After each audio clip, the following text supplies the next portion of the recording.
Nice guys do win. That's what I've been saying for years. This movie just proves that. Thank you, this movie, for showing that nice guys aren't always going to be losers. I'm John Hayeck, and welcome to my movie thoughts.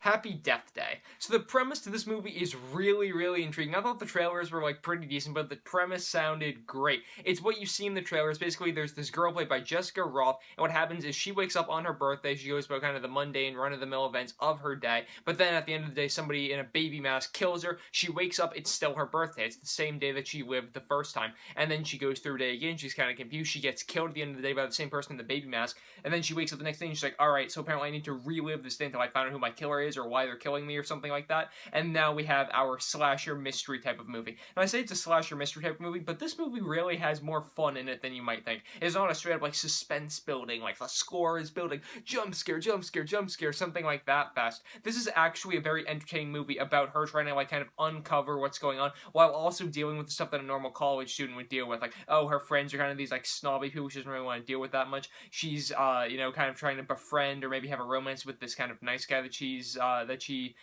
has kind of a prior-ish relationship to, but not really. She's trying to get rid of this other guy that's kind of weird, might have his own kind of thing going on, and it's really interesting seeing these characters interact. It's really interesting seeing kind of college life go on as college life does. All the while, there's kind of this overarching mystery that's kind of secondary to this character actually going through her own kind of journey. The thing that really struck me with this movie is that it's much more emotional than you might think, too, because when I say, oh, it's with this college student who has kind of a mystery to solve while also dealing with her own college student life, you hear that and you're like, alright, but she's probably gonna be kind of whiny, and college students are do I really care about them? When you hear what this girl has kind of gone through in her past, when you hear kind of what she's going through now, you understand, and you like seeing her transformation over the course of the movie. It feels like from where she was at the beginning of the movie to where she is at the end of the movie are two completely different places, and I really like seeing that evolution as the days go by, and as you learn more about kind of what's happened to her in the past, and as you see her interact with some of these characters a little bit differently.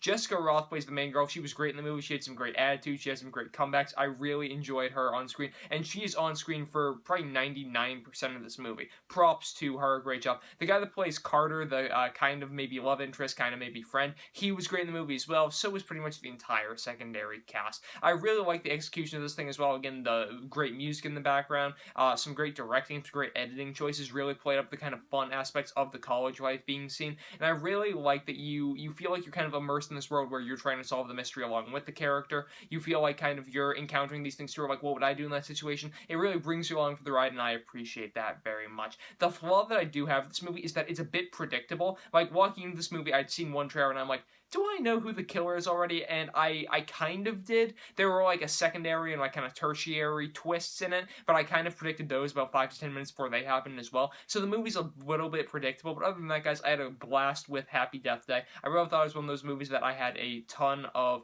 entertainment value in watching, not just feeling like I was being scared every minute or so. I think that the acting was really good, especially from Jessica Rothe. The cast chemistry was really good. I think the directing and editing made the movie feel fun. I like the humor that was injected into it. There were some decent jump scares here and there, even though sometimes people just pop out of nowhere and you're like, there's no way that person could have popped up there. But some decent scares here and there. A little bit predictable, but overall, guys, if you're a casual movie fan, you're like, I don't know if this is for me, I'd give it a B. But if you're a slasher fan like me, I'd probably give it an A-. That's just my bias showing through. So sometimes I give movies no grades, sometimes I give movies 2 grades apparently, most of the time it's just 1, but that's what we're going to go with for today, guys. So let me know what you guys think of Happy Death Day in the comment section down below. Are you a slasher fan? Are you just a casual kind of horror fan? Or are you not a fan of either of those? Let me know as well. You guys can follow me on Twitter at JohnMHayeck, go over to mymoviethoughts.com, subscribe to this YouTube channel for tons more posts from me as well. Links to all 3 of those being in the description down below. You guys can also like this video, comment on it, share it with some friends. I'm John Hayeck, and as always, thank you guys so much for watching.